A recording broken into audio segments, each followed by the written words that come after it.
Buenos días, sectarios, sectarias. Una semana más aquí estamos en nuestro podcast de culto favorito, con nuestros dos integrantes, dos tótems, dos titanes de la comunicación, un youtuber que no quiere ser youtuber y un mazas reconvertido en ingeniero de inteligencia artificial. Así que a ver qué sale hoy en un programa o en un episodio, no sé cómo se llaman estas cosas, que viene más salsero de lo normal. Hoy menos IA, aunque está en todas las cocinas, pero traemos otros temitas por ahí relacionados con la tecnología en sí. Así que, Máximo Fernández, ¿qué tal? ¿Cómo estamos?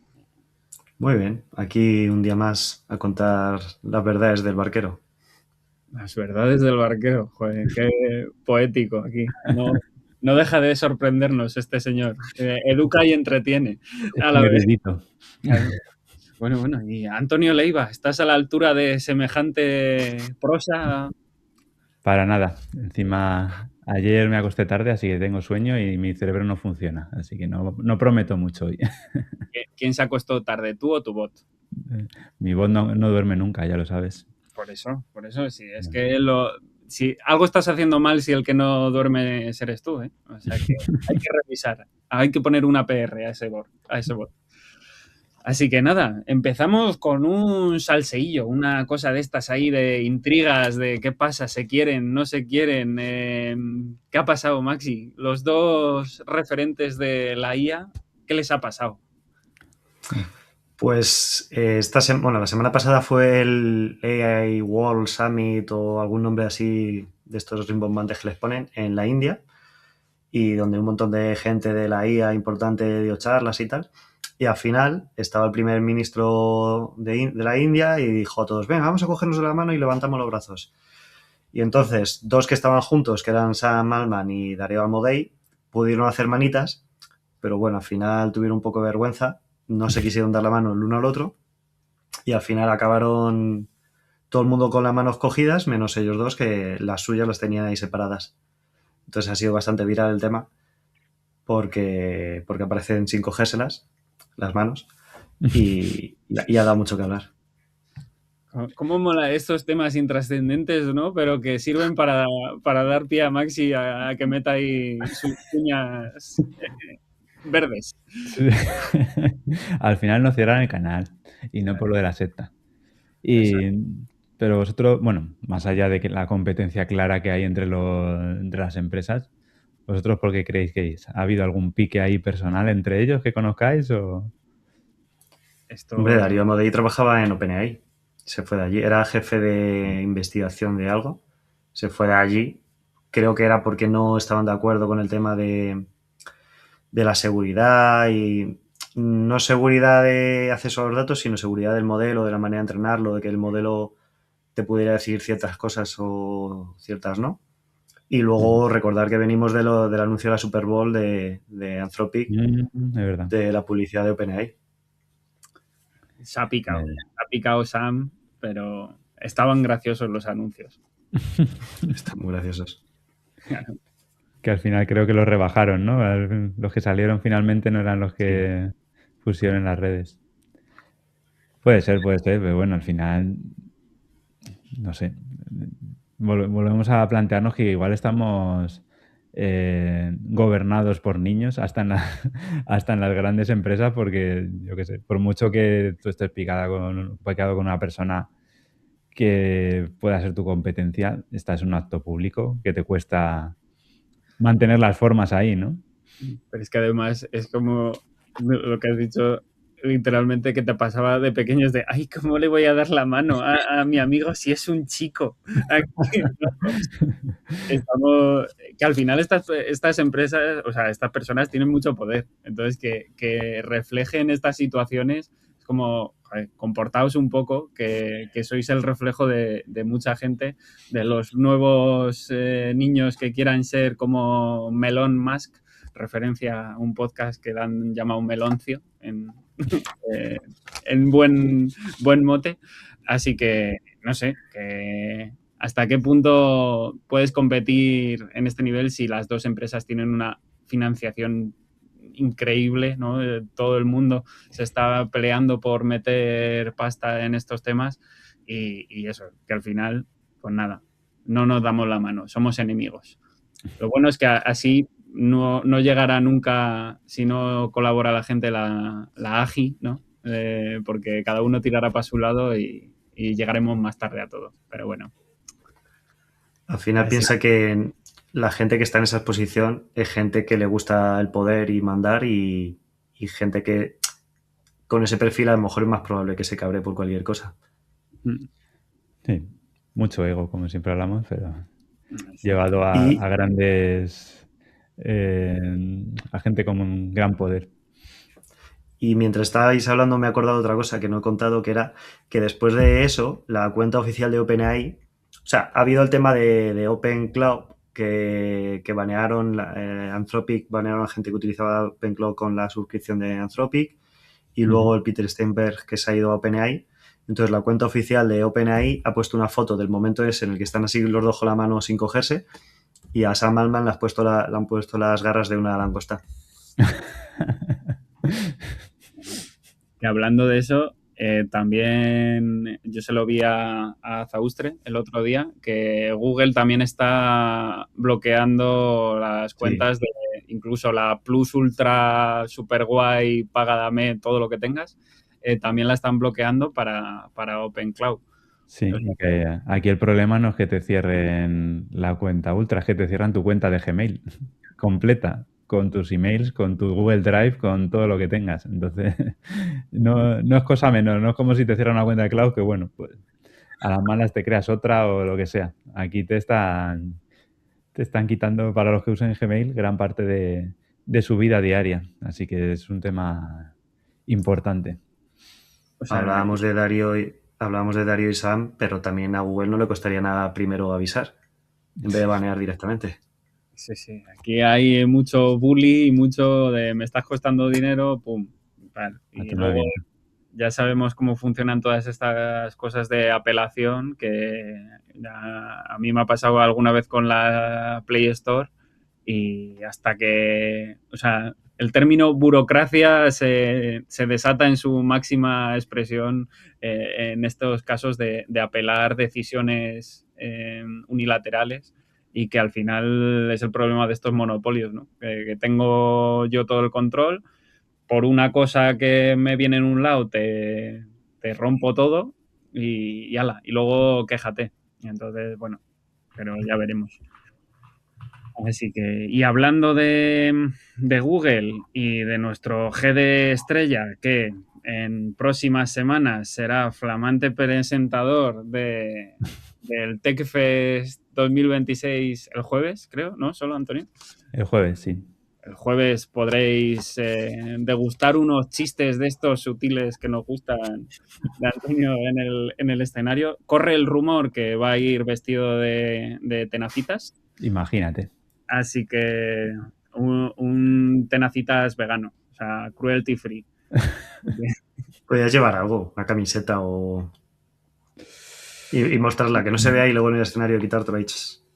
Claro. Lo que pasa es que, no sé, no uso Atenacita, sería un poco contraintuitivo, pero... Bueno, aquí como si hubiera que ser coherente en esta vida. Pues nada, Antonio, como hemos dicho, nuestro experto GD favorito, pues ahora estamos en esta rueda, ¿no? Del mejor modelo ever, ¿no? Que cada X semanas se va turnando, porque todos son los mejores siempre. Pues esta semana, o la anterior, toca Gemini 3.1. ¿Qué nos trae, Antonio? Pues, ¿qué nos trae? Teóricamente, arrasan prácticamente todos los benchmarks. Ya, Ya sobre es todo... arrasa. O sea, ya es que Sí. siempre ya se están quitando todos los calificativos de humildad, de ya. Estoy viendo ahora la tabla porque obviamente no me la sé de memoria y salvo en el software Engineer Bench Verified, que gana por poco Opus 4.6, y en el software Engineer Bench Pro, que gana por poco Codex, en los demás, prácticamente en todos se supone que en los benchmarks gana Gemini 3.1 Pro. Ya sabemos que en este podcast no nos gustan los benchmarks. Ha llegado a un punto en que no tiene mucho sentido. De hecho, OpenAI decía ayer, no recuerdo qué benchmark, que decían que estaba ya saturado, que no tenía sentido seguir no sé si calculando, bueno, calculando cuál era el rendimiento de los modelos a nivel de codificación con ese benchmark, porque ya se lo sabían los LLMs de memoria que no tenía y que se estaban planteando otro y tal. Creo que era justo el software, El Verify y el Pro. el El Verify. Verify era el que no había que utilizar y el ellos Pro han creado el Pro. Y casualmente ganan ellos en el Pro, el Codex. Bueno, el caso es que en el papel se supone que es modelo superior a todos los demás en casi todo. Y bueno, pues falta probarlo. Yo personalmente lo he probado 5 minutos, 10 en una prueba que hice el otro día para un vídeo que saldrá el jueves. Y ¿qué os voy a decir? Pues en 5 minutos no da tiempo a probarlo mucho, pero ya me metí un fallo que no me esperaba de algo muy sencillo. Entonces, a nivel de codificación al menos, no creo que estemos ante algo disruptivo. Con suerte se acerca a Opus y a Codex. Y en lo demás todavía no me ha dado tiempo a probarlo, así que no os puedo decir mucho al respecto, pero lo que ya llevamos aquí tiempo diciendo, sobre todo Max y yo personalmente estoy de acuerdo que ahora ya los modelos hay que probarlos en el día a día, en el terreno, en nuestras actividades habituales y no nos podemos fiar de los benchmarks porque muchos de ellos ya están contaminados. Entonces, bueno, lo que os animo es, los que podáis y tengáis cuentas para comprobarlo, que lo probéis y lo comparéis con el resto y veáis si os encaja en vuestro flujo.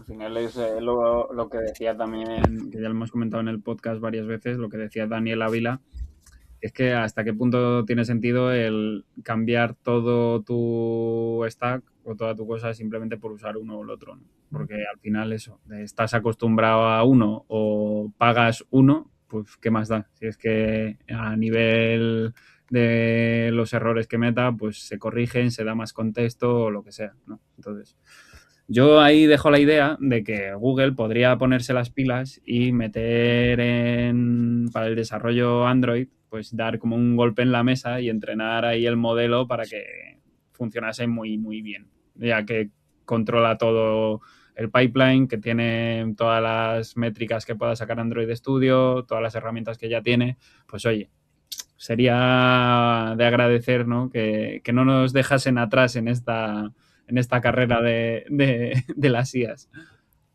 Yo sospecho que en ello están, pero bueno, al final esas cosas llevan tiempo. No quería decir, pero sí, me llamaron ayer para consultarme y tenían una duda, ¿no? De cómo... les di unos tips. ¿Por qué crees que Pero están bueno. en ello? Información confidencial, pero yo creo que están en ello. Entonces no tengo nada más que decir. Aquí el interesante. Se vendrá en un vídeo. ¿Qué, perdón? Que lo dirás en un vídeo. Ahí. No puedo decir más. Solo que, a ver, yo creo que Google se está quedando un poco atrás en el tema de programación. Si no son capaces de hacer un modelo como el de Cloud que vale para todo, pues a lo mejor tienen que seguir por la vía de OpenAI, que saca uno específico para desarrollo, pero creo que deberían posicionarse en ese punto porque ahora mismo es en lo que más están invirtiendo las empresas de IA, en conseguir dominar el desarrollo de software, y a Google todavía no se está quedando un poquillo atrás en ese aspecto. Entonces, bueno, confío y espero en que estén trabajando en ello. De hecho, en algunos tweets que se han visto por X decían que eran conscientes de la situación, de que no son capaces de momento de seguir el ritmo del resto y que están trabajando en ello. Así que, bueno, esperemos que veamos cosas interesantes en el futuro. Pues, y relacionado con esto, que parece que todo el mundo ya usaba IA y que nos vamos a morir todos ya en estos 6 meses eternos que se nos están haciendo. Esta semana se ha compartido un gráfico muy interesante, ¿no? Que era este de la típica atención, o sea, la típica actividad de GitHub, en el que gran parte del gráfico, no me acuerdo de los porcentajes, cómo era, pero no habían tocado IA en su vida. La gente, una parte, yo que sé, que podría estar en torno al 25%, ha tocado IA por ChatGPT, básicamente, pero que muy poca gente estaba en desarrollo, la usaba activamente, podía automatizar tareas complejas, desarrollar con ella. O sea que aunque en este podcast somos muy dados a aprovechar el algoritmo de YouTube y poner mensajes de se acaba la programación, ¿no? Todavía no estamos ahí. Y estos modelos al final van a facilitar las cosas, pero estamos en un micro nicho al final, ¿no? Sí. Sí, a ver, por un lado decían que tampoco, yo leí que la forma en la que habían calculado eso, que tampoco era muy, que no era muy veraz, ¿no? Que podía haber bastante rango de error en ello. Pero aún así, a nivel experiencial, pues vosotros lo estaréis viviendo igualmente, que nosotros hablamos de estas cosas en nuestro círculo y en las redes, pero luego cuando salimos a la calle, pues nadie está a esto, como mucho lo que decís, usan el ChatGPT para preguntarle 4 cosas y ya está, pero a nivel de desarrollo, yo creo que también es verdad que hay mucha gente que no lo está usando todavía y que de nuevo estamos en esa cámara de eco, nosotros aquí. No sé, podéis contar luego vosotros cómo lo veis en vuestras empresas, que quizás es un poco más el día a día de lo que puedo ver yo.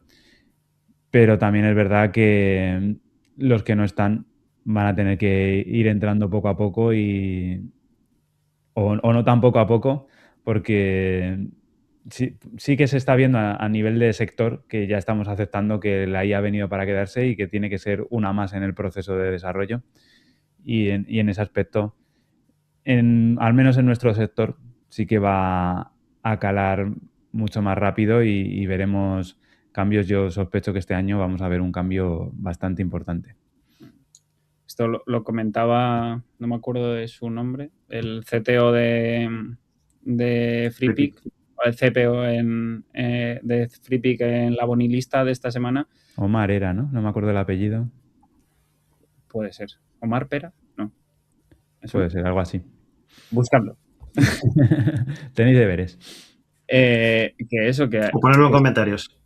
Que hay mucha diferencia al final entre las empresas, como que hay tres tipos, de los que no lo han tocado, los que lo están probando y los que están activamente. O sea, que la diferencia entre capas se está ensanchando mucho más y que esto va a suponer un problema en algún momento, porque claro, estas empresas que no se están poniendo al día, la cantidad la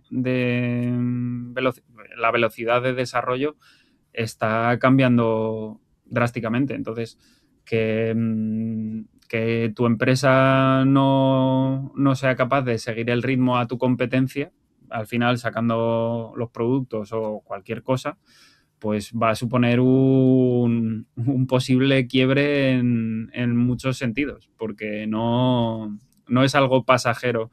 Creo que lo que dice Antonio ya no es una moda, o si alguna vez lo fue, pero se están viendo resultados muy grandes y que te permiten agilizar muchas tareas de tu día a día. Como desarrollador, como product manager, como diseñador, que hemos visto con Pencil, con los plugins de Figma y tal. O sea que hay que adoptarlo cuanto antes, porque si no, esto no para.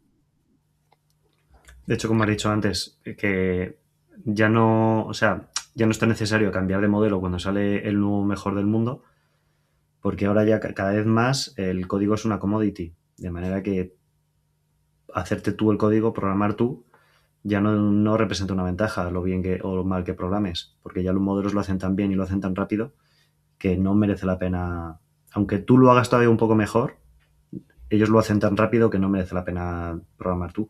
Entonces, como pone en ese artículo, va a haber una gran brecha entre la gente que lo utiliza muy activamente y la gente que no lo está usando. Así que Sí, pero volviendo a lo del gráfico, el gráfico en principio lo que quería representar es que lo de la burbuja de la IA que no es tal, porque al final no hay tanta gente utilizándolo en el día a día. Entonces, bueno, es una reflexión interesante. El... Busca ese gráfico en mi perfil de LinkedIn. ok, Al Google. final, no le digo a Antonio para que lo vea. Al final, para poner más en contexto, ese gráfico son cuadraditos, cada cuadradito representa 3 millones de personas o algo así, y se ven cuadraditos grises, que es la gente que no utiliza la IA, cuadraditos verdes, creo que era que la gente que utiliza la IA, pero con planes gratuitos, y cuadraditos naranjas, que lo utilizan con planes de pago. Y hay a lo mejor como un 95% de cuadraditos grises de gente que no utiliza la IA. Del 5% restante, la gran mayoría son verde, que es gente que utiliza la IA pero con planes gratis, y 1 o 2 cuadraditos naranjas, que es la gente que paga. Entonces, como decía Antonio y ha dicho Juanje, vivimos en un micronicho de nosotros que lo utilizamos, hablamos de esto y pensamos que es algo muy extendido, pero que el uso de la IA está todavía muy por explotar, que es una de las razones por las que yo pienso que no nos va a quitar el trabajo, sino porque se está empezando a crear formas de trabajar con IA, por ejemplo los agentes, que se va a extender a toda la población. La gente, yo creo que no se va a hacer su propia agente y creo que va a haber mucho trabajo en el desarrollo de agentes o desarrollo de soluciones con IA, de esta nueva forma de poder ayudarte de una herramienta. Entonces, es para Yo volver a también lo decir que yo creo creo que no nos va a quitar el trabajo y creo que va a crear mucho trabajo. De hecho, también está ayer o antes de ayer, creo que lo publiqué también en LinkedIn, que es se llamaba la paradoja de Devons, que era que cuando algo se hacía muy eficiente, no solamente no acababa con ese trabajo, sino que se incrementaba, porque como bajaba tanto los costes, había mucha demanda de eso. Claro, es que imaginad todos los sectores que ahora están raspando la superficie o incluso ni siquiera tocando la IA. Integrar herramientas que les aceleren el flujo de trabajo, aunque sea un 10%, ya les haría ganar mucho dinero y hoy en día no están ahí. Entonces, sí que es verdad que el trabajo va a ser totalmente distinto, pero va a haberlo y por tanto, como siempre lo decimos, aprender sobre todo esto porque eh, los que estén ahí los primeros es como en cualquier otra tecnología, van a tener mucho más trabajo que los que luego lleguen por detrás. Relacionado con esto, que justo esta semana un amigo mío, exalumno de Android, o sea, me decía que eso, que iba muy por detrás en lo de la IA, que se tenía que poner en ello. Y me dijo que esta semana le habían hablado del Spec Driven Development. Y para mí eso ya suena como pasado. O sea, que es como, joder, pues si esto, la primera vez que fue, pues yo qué sé, hace 6 meses, Septiembre creo que fue, si no recuerdo mal. En algo septiembre así. fue cuando se puso de moda. Y es que fue como, uf, pues si es que, o sea, fue algo que en ese momento me pareció como, ah, pues sí, pues es hacerlo bien, tal. Y ahora con los nuevos modelos, con el modo plan de las herramientas, dices, que tampoco hace falta. Sí, es que, no sé, como que de una cosa que esto también hay mucho gurú de las redes diciendo que ahora es lo que lo peta, tal. Yo tengo la sensación de que si planificas bien lo que es el plan inicial, pues si usas las herramientas como Opus o algo así para que meta más analice todo bien, pones un super prompt de estos que dijo Antonio en uno de sus vídeos que te da 1000 vueltas a las cosas, pues es que igual tampoco hace falta el Spec-Driven Development, porque al final bajar hasta el nivel de tareas específicas y darle ese contexto, pues igual es que no te hace falta con los modelos actuales, porque ya lo comentábamos nosotros, no sé si lo comentamos en el podcast o no, pero el CLI de GitHub, o sea, no Copilot, sino el CLI, es una cosa que ya saben usar perfectamente los agentes, que no tienes que decirle nada de usa este comando para esto, esto para lo otro, incluso que te comprueba si está instalado en las máquinas o no, que te lo sugiere para instalar, o sea, que todas estas cosas están avanzando muy rápido. Entonces, eso, al final hay un FOMO aquí muy grande para ver, para no quedarte atrás y lo mismo, cuando se estabilice esto, si se estabiliza, pues se estabilizará en nuestro nicho, pero hasta que llegue al resto, vete a saber. Sí. Y bueno, Maxi, nuestro experto en bolsa, cambiamos de tema. ¿Compramos o vendemos? ¿Qué hacemos? El señor que nos asesora en las inversiones sectarias, ¿qué está pasando? Pues tenemos más caídas en bolsa. Ha caído CrowdStrike, que son los que dejaron sin aeropuertos a medio mundo, un 8%, Cloudflare un 6%, Zscaler un 5%, Datadog 4%, IBM no sé cuánto por ciento, pero también se ha pegado una caída grande. 10. Entonces, ¿cuánto? 10 me suena que leí. 10 es mucho. Pues bueno, seguimos teniendo caídas de grandes empresas que hacen SaaS. Ya lo hablamos la semana pasada. Para mí mi impresión es que estos son inversores que no saben de tecnología y que se piensan que la IA va a hacer todo lo que hacen estas empresas, pero que yo creo que es algo temporal. Que no quiere decir que alguna de estas empresas u otras desaparezcan, porque al final cuando llegó el Google, Yahoo era el buscador por excelencia y no se renovó y cayó. Pero bueno, que mi idea no es que los SaaS vayan a desaparecer, se van a transformar y si alguna de estas empresas no se transforma, desaparecerá. Pero que no creo yo que la IA vaya a sustituir a los SaaS. Y esta caída, porque ha parecido como algo muy puntual, ¿no? ¿Ha sido por algún anuncio concreto o ha sido, yo que sé, en cascada? Ha caído una y han dicho el resto, esto de los SaaS nos tenemos que salir de aquí todos de la inversión. Lo de IBM ha sido por anuncio de Cloud, que era porque habían sacado una herramienta para COBOL o algo así. Eso creo que tú lo sabes mejor, ¿no, Juanje? Sí, eso tampoco he leído mucho, pero al final IBM es de los más grandes, o sea, no sé cuál es su relación en COBOL exactamente, pero es como el que parte el bacalao. Y la cosa es que COBOL siempre ha sido un lenguaje, digamos, a esto nos lloverán hostias seguramente, pero abandonado, obsoleto, ponle todos los calificativos que quieras, Vilipendiado, pisado. pero la realidad es que gran parte de los sistemas bancarios, sistemas de riesgo, cosas que llevan funcionando desde los 80 o desde cuando no había IA, desde cuando no había nada, ¿No hay más lenguajes que COBOL?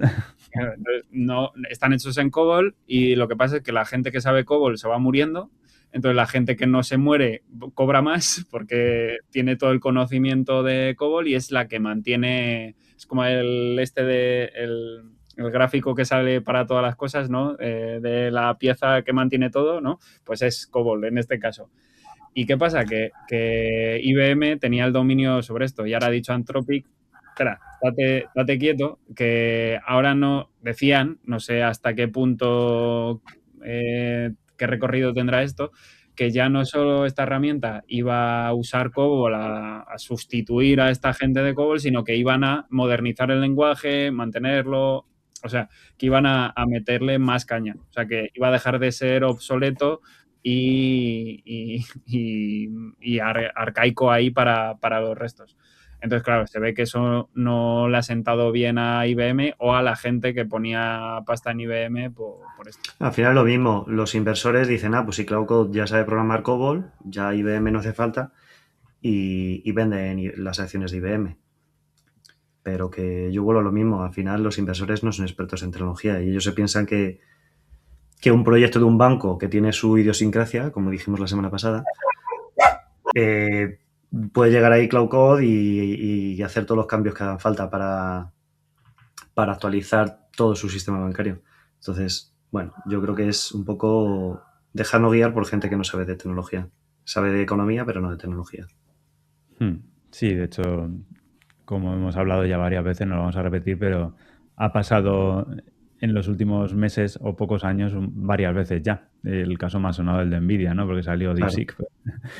Cosas que no tienen mucho que ver y de repente ves ahí variaciones en la bolsa exageradas.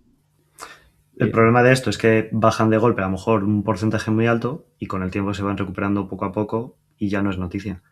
Es noticia cuando bajan de golpe y parece que el mundo se va a acabar.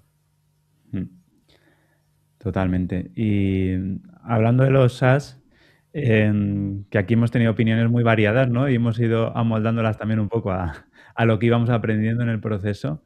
Tu amigo Colette ha mencionado algo sobre los SaaS recientemente, ¿no? Sí, para poner en contexto, por si acaso alguien todavía no sabe quién es Cholet, es el creador del benchmark de Arcagi, que también tiene una competición que es ArcPrice, que da $1 millón al que consiga superar el 85%, creo que era, con una limitación de hardware. Y bueno, él lo que ha publicado es que él decía que hasta antes de la IA clonar un SaaS no era muy complicado. Mucha gente se hacía como un proyecto de estos de portfolio, su Netflix o cosas así. Entonces eso, que clonar un SaaS antes no era muy complicado y aún así los SaaS no desaparecían, aunque se les pudiera copiar de una manera fácil. Hoy es mucho más fácil porque la IA te ayuda a clonarlo mucho más rápido, pero que sigue sin ser un motivo para que desaparezcan los SaaS, porque un SaaS no es solamente el código, sino que es mucho más que hay por detrás. Hay marketing, hay atención al cliente, hay el soporte. Entonces, él cree que los SaaS no van a desaparecer porque al final SaaS no es solamente un código. Sí, de hecho decía que a lo mejor antes la complejidad o el gasto de generar el código estaba en torno a un 1 o 2% del coste total de mover la empresa, y que ahora a lo mejor se situaría, esto eran números a alto nivel un poco inventados por él, ¿no? Pero que ahora, a lo mejor ahora estaba entre el 0,5 y el 1, pues que haya un 1% de gasto menos por duplicar un producto no hace que luego vaya a funcionar, porque cada vez lo que más se va a complicar es la parte de entrar en el mercado. Al haber tantísimos productos y que todo el mundo pueda crearlos, va a ganar el que tenga mayor músculo de ventas y de adquisición de clientes. Y para eso Y el que pues, hace sepa falta mucha inversión, que la mayoría de la gente no la tenemos.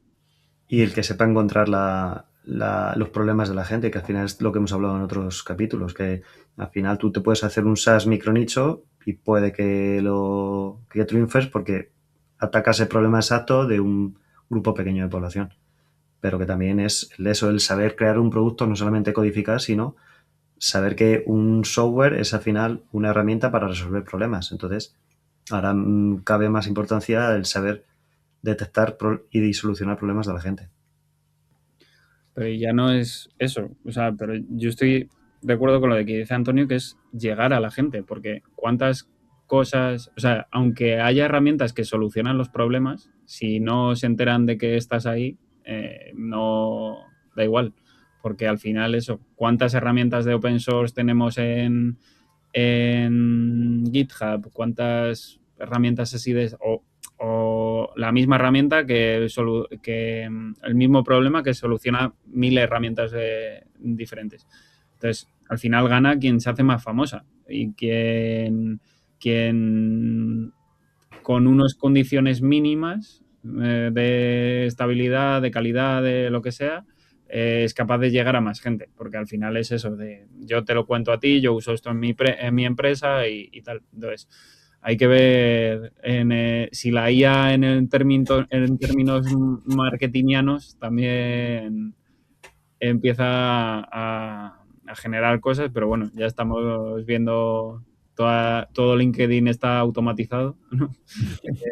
Toda la generación de imágenes se hacen con IA.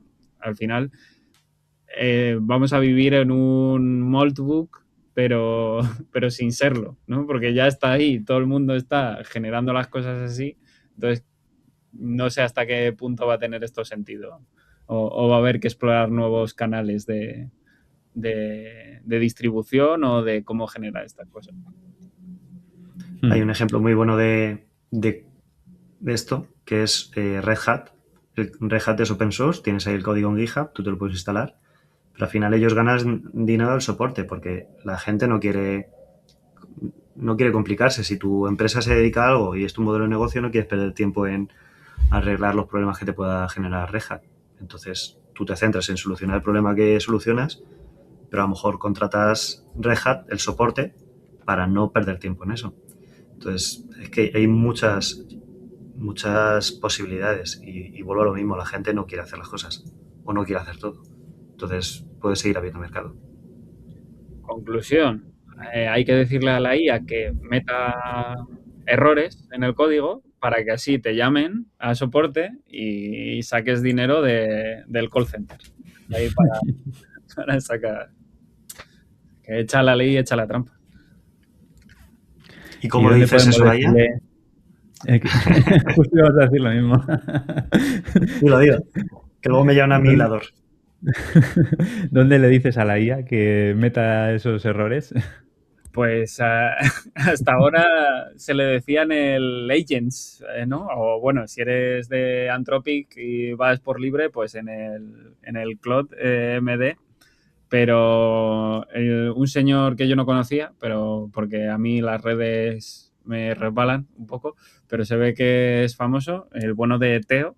Ahora nos ampliarán aquí los compañeros más información, pues decía que eso, que no hay que usar el Agents, no hay que meter información ahí porque había un paper, ¿no?, que demostraba que se obtenían peores resultados. Entonces, a ver, ¿qué ha contado el bueno de Teo aquí? A ver, yo voy a contar públicamente porque este hombre no me gusta mucho, a pesar de que le sigo. Y es porque mete muchísimo humo. Entonces la gente se piensa que ha dicho una cosa, luego te ves el vídeo y dice otra. Y por eso es por lo que llega muchísima gente con este tipo de mensajes y luego el mensaje real es otro. Entonces, hay un estudio que han hecho sobre casi 3.000 repositorios que dice que si creamos un agents MD generado por la IA, lo que hace es que reduce en un 3% más o menos las probabilidades de que el código salga bien, más o menos. No me acuerdo exactamente las palabras que se usaban para esto. Mientras que si lo escribe un humano, aumentamos como en un 4% la calidad del código que genera. Entonces, esto pues ha llevado un poco a ese mensaje de que el agents es malo. Pero aquí hay muchos matices de los que hay que tratar. Luego, a ver, yo no me he terminado de ver el vídeo, me hice un resumen con IA del que no recuerdo mucho, pero decía algo así, pues un poco la lógica que estamos siguiendo prácticamente todos cuando estamos desarrollando con esto, que el agent no puede ser inmenso, gigante, lo primero porque ocupa la ventana de contexto y si tienes un agent muy grande, ese contexto es permanente, es decir, por mucho que se hagan luego las compactaciones y este tipo de cosas, el agent queda ahí, porque lógicamente al ser las instrucciones principales, no queremos que se salgan del contexto en una compactación y por tanto no podemos inflar ese agent hasta el infinito. Entonces lo que se recomienda es tener un agent que dé las bases y luego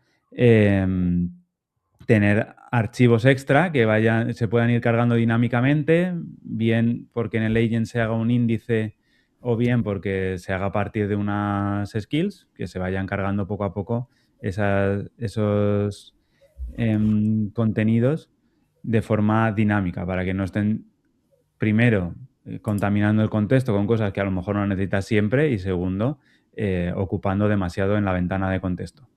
Por tanto, bueno, al final el mensaje, por lo que yo entendí, va un poco por ahí, pero es verdad que el título era muy sensacionalista y por tanto, pues como mucha gente lee títulos pero luego no ve el contenido, pues se ha viralizado una cosa que no es muy real. Se me ha oído. ¿Qué has dicho? La pullita. La semana pasada te metí una pullita y esta otra, que digo que como tú. Yo he hecho que la IA lea el contenido y me haga el resumen. Y que no te lees ni entero. O sea, ya necesitas un resumen del resumen. Me lo leí un poco, pero no retengo todo lo que leo. Como retuviera todo lo que leo, estaría loco. Antonio en la época del TikTok, que aquí ya no retiene más de 3 segundos. Esto yo creo que también una cosa que o sea, ya se sabe y eso, de no hay que hacer caso a todas las cosas y una especialmente que siempre tiene como cierto, lo que se llama la falacia de autoridad, es de, no, es que lo pone en un paper. Entonces, los papers son una cosa que hay mucha parafernalia turbia detrás, porque hay intereses de quien patrocina los experimentos, donde se publica un paper, las propias revistas tienen más o menos criterio, están más o menos sesgadas científicamente, políticamente. Entonces, los papers es una cosa que en su momento podría estar bien. Ahora, pues, sin ir más lejos, esta semana Maxi ha revisitado los Transformers, ¿no? Y aunque es una película un poco así, el concepto de Machine Learning está mucho mejor y eso vino de un paper. Entonces, son una herramienta, pero que hay que leerse las cosas y leerse con su ingeniería de contexto de quién ha hecho esto, cómo lo ha hecho, por qué, si está sesgado, si tiene, si está, no me sale la palabra, mi super inglés, Financiado. si está financiado, si tiene vallas, si todas estas cosas que al final aportan información que no es el paper. Porque si yo digo que el cielo es rosa y no me asomo a la ventana, pues me puedo creer que es rosa, ¿no? Entonces, esto, que lo diga un paper, no quiere decir que sea lo mejor del mundo, porque si buscas de cualquier cosa, vas a ver un paper que te está a favor y un paper que está en contra, de todo, porque es así lo que vivimos. Obviamente, si vamos a revistas más prestigiosas como Science, Nature o no sé dónde se publican las cosas de Machine Learning en concreto, pero bueno, que siempre hay que revisar un poco las fuentes y quién te lo cuenta. Y ya sobre esto, lo que te dice Antonio de si lo leo tal, al final te lo cuento, pero en el título pone una cosa sensacionalista para que nos pique la curiosidad y haga un clickbait, pues eso. Dicho esto, nosotros teníamos que aplicarnos esto cuando decimos lo de se acaba la programación. Pero bueno, hay que levantar el canal. A mí me gustaría decir que los... Perdona. Me gustaría decir que los papers son como... Bueno, venga, dito. Solo iba a decir que eso era culpa del script de Maxi, el sensacionalismo, ya está. Lo iba a dejar ahí y ya tú podías seguir. Vale, me has devuelto. Que yo quería decir que los papers son como los pedos, que si los fuerzas acaban siendo mierda. Entonces, lo que has dicho de que no sabes dónde se publican los papers de Machine Learning y eso, por poner un poco de contexto, que es parecido a un debate que hay ahora de si las universidades y eso tienen sentido. Los papers tenían sentido hace años cuando no había internet, no se podía compartir información tan rápido, entonces tú al final mandabas un paper a una revista con un prestigio o un congreso con un prestigio, te lo tenían que aceptar, revisar por pares, etcétera. Lo bueno que ha tenido la inteligencia artificial desde unos inicios es que, bueno, luego aparte, todos esos papers tenías que pagar para poder leerlos. Y lo bueno que ha tenido la inteligencia artificial desde un principio es que la gente publicaba los preprint, que los preprint son el paper antes de su revisión, no sin revisión por pares, y lo publicaban en código abierto y de hecho está Archive, creo que se llama, que es una página donde puedes ver todos los papers de inteligencia artificial. Y ha tenido lo bueno de eso, de que ha sido una comunidad muy abierta a compartir conocimiento hasta la llegada de OpenAI, Anthropic y todo eso, que ya han empezado a cerrar, ¿no? Pero lo que es en papers todavía se sigue compartiendo bastante.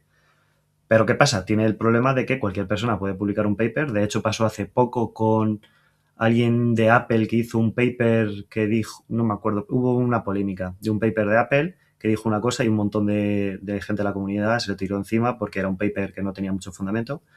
Y entonces, el problema de compartir los papers es que tú puedes coger cualquier paper.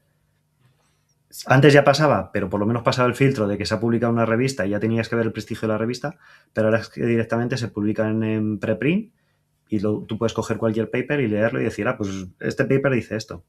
Pero bueno, ahora tenemos que tener un poco el control de filtro de la comunidad, que hay gente muy experta y que revisa muchos papers, y no coger el primer paper que leas que diga, pues si haces esto sube una mejoría un 4%, que seguramente el estudio tenga razón, pero puede ser más por un sesgo psicológico de gente que deja que la IA escriba su AMSND y lo escribe al inicio y ya no lo vuelve a tocar, no se actualiza. Así que al final, pues lo que ha dicho Antonio, que es un título bastante sensacionalista y que al final el AMSND, como ha dicho Daniel Ávila, que últimamente le nombramos mucho y a ver si se quiere venir, que sí que la gente no haga caso, que sí que utilice el AMSND, pero que hay que mantenerlo. Al final es la documentación que tiene la gente sobre el código. Entonces, si tú no le digas un poco de cariño a eso, pues al final el código, pues poco a poco va a ir siendo peor. O el desempeño de la gente va a ser peor. Y además, de esto, por un lado, lo de los papers, que parece que si está hecho en látex y a doble columna ya da cierto prestigio y no deja de ser un texto más. Y por el otro lado, que todos esto, lo que ya hemos dicho de los benchmark o cómo los LLMs no son deterministas. Entonces, te resuelve una tarea, vale, pero te la va a resolver cada vez de una forma, te tienes que basar en estos benchmarks, entonces ese 4% habría que ver pues cómo lo mejora, qué consideramos bien o mal, todas estas cosas que no es tan sencillo como decir 2 más 2 son 4 y entonces me lo hace mejor la IA si se lo digo en el AI. Entonces, hay que ver el contexto y cómo evoluciona. No sé, se oía el teclado porque estaba Maxi escribiéndonos por detrás. Danos la masiturra, por favor. Queremos escucharlo. Es que se estaba turrando encima. En realidad los LLM sí son deterministas. Si tú a un LLM le metes siempre el mismo texto de entrada, siempre te va a sacar el mismo siguiente token. Lo que pasa es que, por ejemplo, si tú le metes la hora como parte del prompt de entrada, cada segundo la hora va a cambiar, ya cambia la entrada y ya la salida es diferente. Y luego están temas de temperatura, trucos como la temperatura, ¿qué otro había? El número de... Había otro valor para cambiar. ¿El qué? Top P. Eso, el top P, la temperatura, y está también top K, aunque no se utiliza mucho, que eso hace que cambie un poco los tokens de salida, pero aunque los cambies, ante la misma entrada sigue siendo la misma salida. Bueno, no, porque hay una aleatoriedad en uno de ellos, pero bueno, que el caso que de base sí son deterministas, pero como se repetía mucho la salida, o sea, el token de salida podía repetir, por ejemplo, hoy voy a correos a enviar una, y entonces el LLM te puede decir una carta porque en correos, y tenía esa repetición. Entonces se inventaron los trucos esos de la temperatura y top P y top K. Pero de base sí son deterministas. El aleatorio es el top P, que lo que hace es coger si por ejemplo le pones un top P de 0,9, coge todos los siguientes tokens que vayan a llegar hasta el 90% de probabilidad en suma, en acumulativo, y entonces aleatoriamente elige uno de ellos.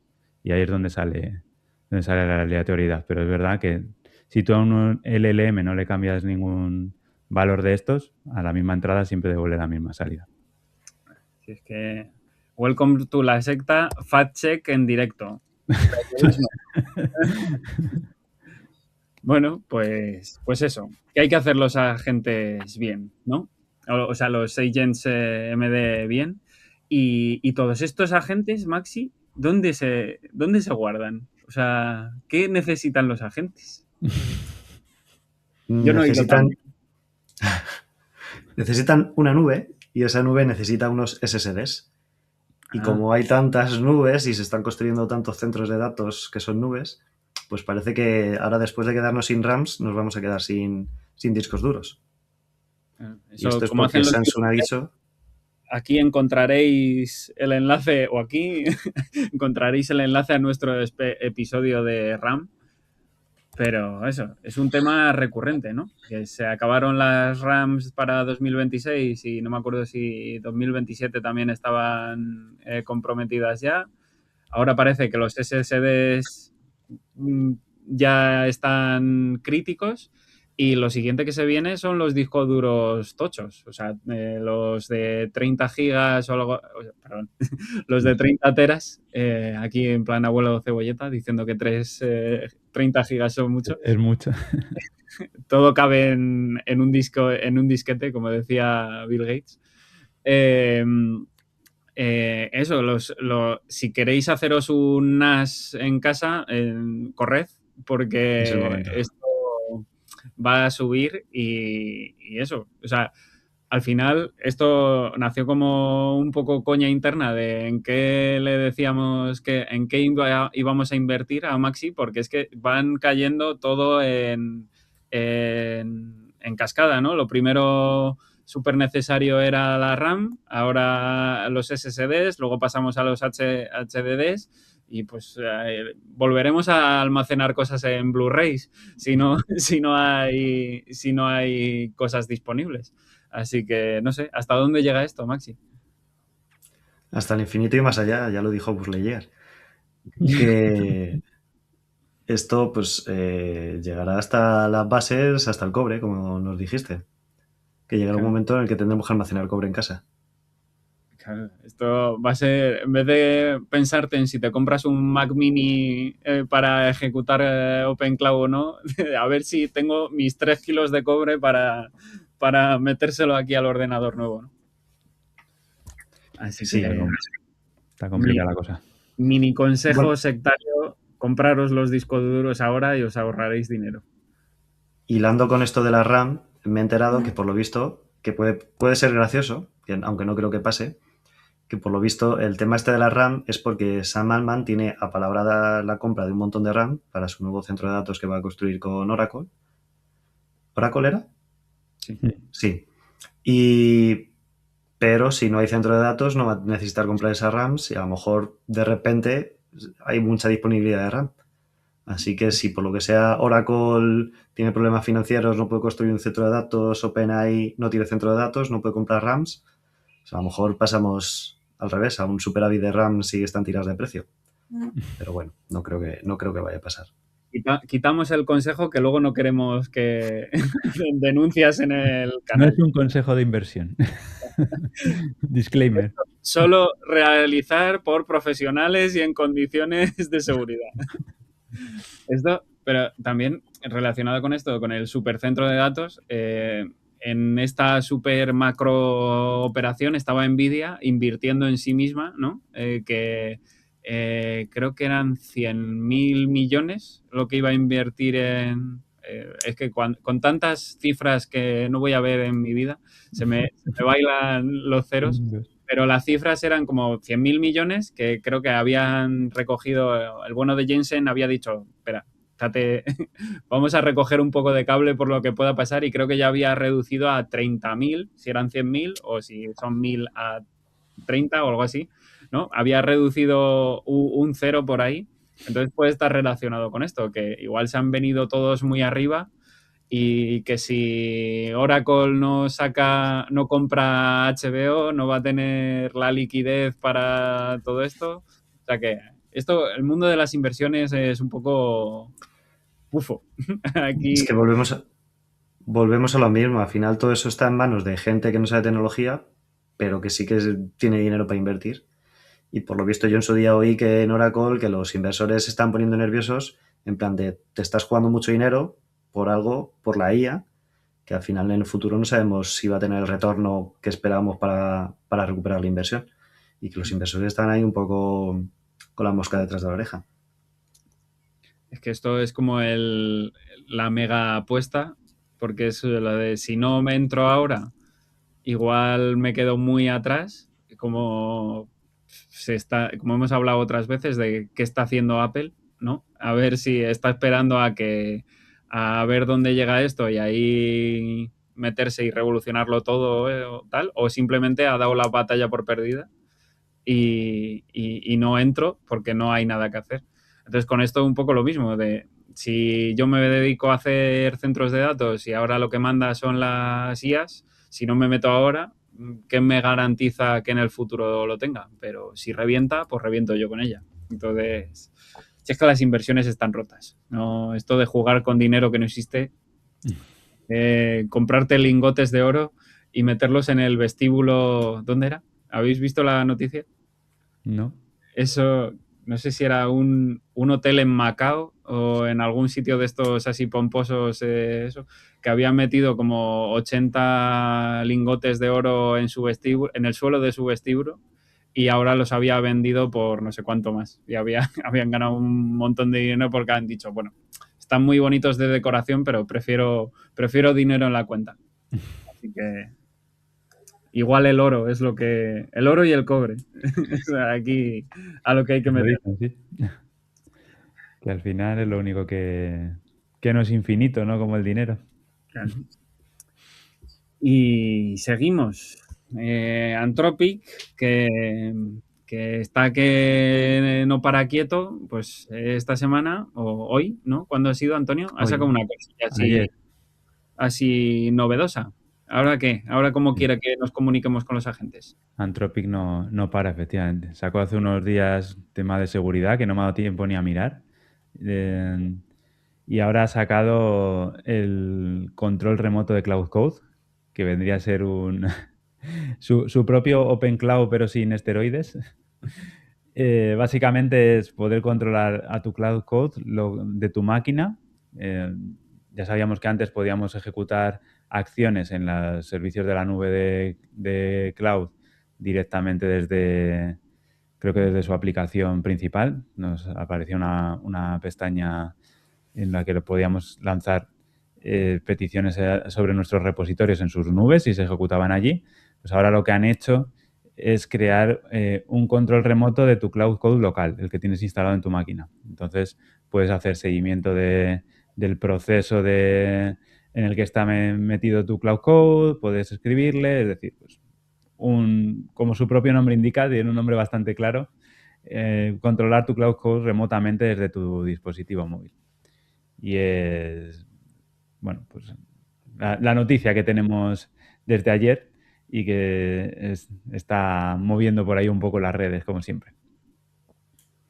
Al final esto es bastante, aparte de que parece una copia de OpenCloud, es bastante útil porque tú al final, como un día nos contaste por nuestro chat interno, si estás programando y te apetece salir a pasear y que te dé un poco el sol, que antes los programadores tenían el aura de gente en una cueva que no salían, pues ahora puedes salir a pasear y seguir controlando a tu Cloud Code y seguir diciéndole que arregle bugs y fixes. Sí. Antonio, el programador bohemio. Programo mientras me paseo al sol. Así es. Yo desde que tengo el chatbot en Telegram salgo más a la calle. Y la verdad, pues que es interesante a nivel de usabilidad sin tener que montarte otras herramientas intermedias, aceptado por Anthropic, que ya vemos cómo se está poniendo con estas cosas, pues puede ser muy útil para tenerlo. Al final, gran parte del potencial que tiene OpenCloud y estas herramientas son las skills. Entonces, tú te puedes montar todas las skills que quieras en tu Cloud Code y hacer cosas muy similares simplemente con esta herramienta. Y más allá, pues todo lo que decís. Si estoy trabajando con varios agentes a la vez y estoy esperando a que acaben, pues me voy a dar un paseo. Cuando acaba uno le digo que haga lo que sea o que revise. Hace poco también comentaba yo por redes que una cosa que uso que puede ser interesante para esto son los túneles estos de Cloudflare, que no sé si los conoceréis. Al final es una herramienta que te abre un túnel a un puerto local en tu máquina y puedes estar viendo lo que se está ejecutando en tu localhost.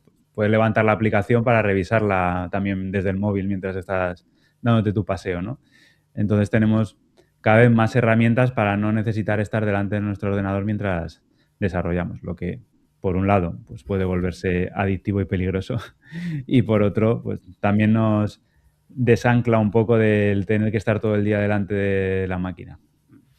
Esto, recordemos, niños, que Antonio es un señor que tiene su propia empresa, que se dedica a la formación y que no depende de alguien por encima. ¿Esto creéis que va a cambiar? O sea, si a las empresas, perdón por los perros, si a las empresas ya le está costando el remoto, la opción parque, ¿cómo creéis que la van a hacer? La opción porque... No sé qué deciros. Bueno, os dejo que opinéis a vosotros, que estáis más cerca del mundo empresarial. Pues si a las empresas no les gusta el remoto porque por un afán de control, de necesito verte aquí en esta silla para que parezca que estás trabajando, aunque no estés trabajando, pues la opción parque le gustará menos aún, porque pensarán que estás dando de comer a las palomas en vez de programar. Yo al final pienso que depende mucho del tipo de empresa. La que vaya por resultados le dará un poco igual donde estés programando mientras el resultado esté ahí, ¿no? Pero para los que quieren controlar cada minuto lo que hacen sus empleados, estas herramientas pues ni se plantearán en esos ámbitos. Claro, pero las empresas que vayan a resultados dirán que si puedes pasear por el parque, podrías estar lanzando otros 3 agentes mientras paseas por el parque. Pero los puedes pasear, los puedes lanzar desde el parque. Una cosa Claro. que he leído muy relacionada con esto, que puede ser útil justo para ese contexto, es que en Codex están metiendo la opción de hablar en tiempo real con el sistema, pues igual que el chat de ChatGPT, vamos, la parte de conversacional de ChatGPT, como para iterar sobre la idea antes de que se ponga a trabajar, ¿no? Y tener una conversación como si fuera tu compañero de trabajo. Entonces, pues, una vez que incluyes la voz en este proceso, pues tampoco necesitas mucho más para interactuar con el sistema. Simplemente tener las ideas claras para ir pidiéndole al asistente a la gente que las ejecute. Pero no es tanto ya el estar delante de la máquina escribiendo. Lo puedes hacer lo mismo directamente desde el móvil. No puedes revisar código, pero como todas estas empresas van a ese mundo idílico que todavía le falta un poquito por llegar, pero cada vez menos, en el que no revisamos el código que escribimos, pues, ¿qué más te da, no? El que lo ejecute mientras tú estás diciéndoselo desde el móvil o desde el ordenador. Dilo, Maxi, que te vas a... Te vas a envenenar como te muerda. Es que me he acordado de un audio que se hizo muy famoso hace tiempo, de uno que iba en el parque contándole, le mandaba un audio a un amigo o una amiga y le estaba contando su vida. Y no sé qué pasó, que había una señora que no cruzaba o algo así en el paso de peatones. Y mientras estaba contando el audio, dijo, señora, que te apartes, no sé qué, algo así. Y la señora, y se empezaron a insultar en el audio. Y cuando ya terminaron de insultarse, dijo, bueno, a ver, ¿por dónde estaba? Entonces me he imaginado esa situación con Cloud Code, en plan de, bueno, ya he dejado la pesa esta, vamos a seguir. Y bueno, aparte de esa tontería que me ha hecho mucha gracia, hilando con el siguiente tema de que Carpazzi ha dicho que es importante que utilizar herramientas CLI para que tus agentes puedan utilizarlas, creo que es bastante útil dos cosas, que tú cuando, si vas en este contexto de que te vas al parque a decirle a Cloud Code lo que tiene que hacer, es bastante útil que tú le des herramientas que a través de CLI pueda acceder a todo, tanto a pruebas, a ver cómo está funcionando lo que ha hecho, etcétera. O sea, no pruebas, me refiero a test, que le digas que te bases en primero estos son los tests que hay que pasar y luego ejecuta el código, a pruebas de abre el navegador si por ejemplo estás haciendo una página web y a través de la CLI de las, por ejemplo, Chrome DevTools o Playwright o lo que sea, mira lo que estás haciendo. Si tú le das a través de CLI, de herramientas CLI, posibilidad de todo, pues en este ámbito es bastante útil si te vas al parque y tú no puedes abrir la aplicación y ver qué es lo que ha hecho. Mira, hoy, mientras estaba de dejar a los niños al cole, me ha llegado un email de que la integración continua estaba fallando y le he dicho a mi Telegram, oye, solucionamelo. Y a solucionar el problema. Ya sé, la señora. Así con desprecio de ¿por qué me molestas? Y ha subido el cambio, ha comprobado que la integración continua ya estaba en verde y para adelante. Pues bueno, yo creo que cada vez estamos más en ese futuro presente. Ya verás cuando se le revele el bot a Antonio por maleducado. que le hablo bien, le hablo bien. Si tu bot te dice que quiere trabajar en el parque, ¿qué le dirías? Que trabaje, que trabaje. Mientras lo haga el trabajo, a mí me da igual donde sea. No requieres Eso, que sea presencial en tu máquina, ¿no? No, no. igual se está gastando tokens en andar por ahí con otros bots. Bueno, si me cuesta dinero, entonces ya es otro tema. Sí, Pero mientras me cueste lo mismo. empresario. O sea, al final, o sea, lo que comentábamos antes de un poco hilando todo ahí ya súper súper perfecto, yo creo que últimamente lo que está pegando más cambio en el desarrollo, ya lo habíamos visto con las skills, con los MCPs, pero no es tanto el modelo en sí como todas las herramientas que orbitan alrededor. Pues eso, ya sea creando los CLIs o la aplicación de Codex, que eso, que al principio yo era reticente porque no veía el código, pero luego va metiendo muchas cosillas ahí que te facilitan todo y que no tienes por qué salir de ese IDE, si lo queremos llamar no sé cómo se llaman los IDEs de agentes, Maxi, tú que estás con los términos. Pues Terminal. yo lo encontré. Yo vi un nombre el otro día porque hay uno que se ha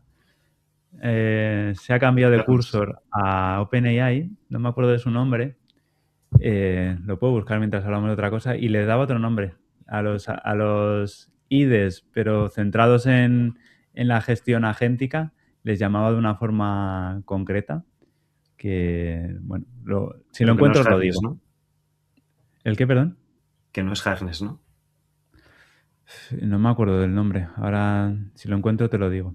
Pero bueno, que al final, pues mientras ponemos al Antonio Bota a trabajar, al final es eso de pues, la aplicación de Codex ofrece algunas cosas que puedes trabajar desde la misma ventana o aplicación, como lo queramos llamar, en diferentes cosas en paralelo.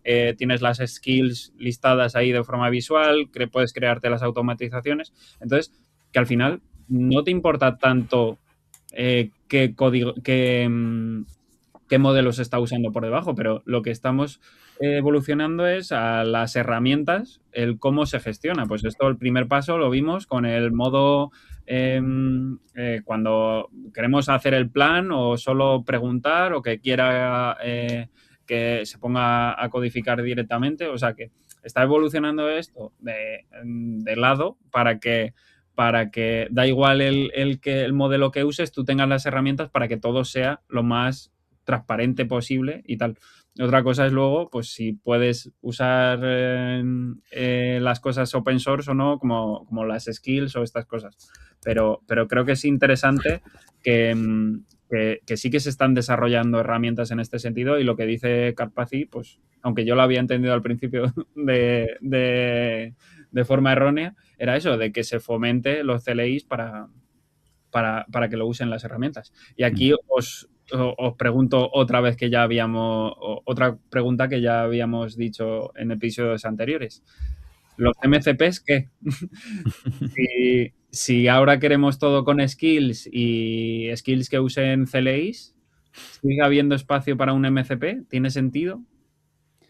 Mira, antes de eso ya he encontrado quién es Rohan Varma y lo llama AD, Agent Development Environment. No se ha matado mucho tampoco para cambiarle el nombre. En vez de IDE, pues AD. Y con respecto a los MCPs, justo ayer leí algo de alguien más listo que yo, que no recuerdo quién era, que decía que es verdad que cada vez se usan menos, pero que todavía siguen teniendo su espacio, porque al final pueden tener memoria intermedia persistente, porque bueno, pues la complejidad que podemos introducir ahí es mayor, entonces existen en algunas situaciones en las que una skill se queda corta y un MCP puede ser más útil. Que es verdad que muchos de los MCPs que se habían creado anteriormente ahora con las skills se pueden estructurar mejor, se cargan dinámicamente, etcétera, pero que todavía había espacio para los MCPs en algunas situaciones. Yo un MCP le veo sentido cuando es una tarea larga, digamos, o de mucho procesamiento.